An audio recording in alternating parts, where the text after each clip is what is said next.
സ്വന്തം ഭൂമിയിൽ ഇസ്രയേൽ ആക്രമണത്തിനെതിരെ പോരാട്ടം തുടരുന്ന ഫലസ്തീൻ പോരാളികളുടെ തുടർക്കാഴ്ചയായി ഖത്തറിലെ അൽബെയ്ത്ത് ഫുട്ബോൾ മൈതാനം. ഫിഫ അറബ് കപ്പിന്റെ ഉദ്ഘാടന ദിവസത്തെ രണ്ടാം മത്സരത്തിൽ ആതിഥേയരായ ഖത്തറിനെ കീഴടക്കി ഫലസ്തീൻ. ഏകപക്ഷീയമായ ഒരു ഗോളിനാണ് കരുത്തരായ ഖത്തറിനെ ഫലസ്തീൻ പരാജയപ്പെടുത്തിയത്. ഇഞ്ചുറി സമയത്തിന്റെ അവസാന നിമിഷം ഖത്തർ താരം സുൽത്താൻ അൽബ്രേക്കിന്റെ സെൽഫ് ഗോളിലാണ് ഫലസ്തീൻ ചരിത്ര വിജയം നേടിയത്. മത്സരം തുടങ്ങി ഇരു ടീമുകളും കിണഞ്ഞു ഗോളിനായി ശ്രമിച്ചെങ്കിലും വല മാത്രം കുലുങ്ങിയില്ല. പല മികച്ച അവസരങ്ങളും ഇരു ടീമുകളുടെയും താരങ്ങൾ തുടരെ നഷ്ടമാക്കിയപ്പോൾ മത്സരം സമനിലയിലേക്ക് നീങ്ങുമെന്നായിരുന്നു കണക്കുകൂട്ടൽ.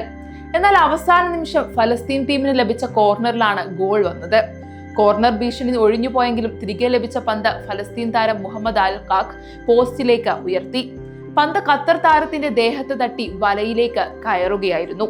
ഇതോടെ ഗ്രൂപ്പ് എയിൽ 3 പോയിന്റ് വീതമായി സിറിയയും ഫലസ്തീനും ആദ്യ 2 സ്ഥാനങ്ങളിലും പോയിന്റ് ഒന്നും നേടാത്ത ഖത്തർ ട്യൂണീഷ്യ ടീമുകൾ അവസാന സ്ഥാനത്തുമാണ്. 2026 ലോകകപ്പിലേക്ക് ഖത്തർ യോഗ്യത ഉറപ്പിച്ചെങ്കിലും കുറച്ചു മത്സരങ്ങളിലായി സ്പാനിഷ് പരിശീലകനായ ജൂലൻ ലോപ്പറ്റഗിയുടെ കീഴിൽ മികച്ച പ്രകടനമല്ല ടീം കാഴ്ചവെക്കുന്നത്.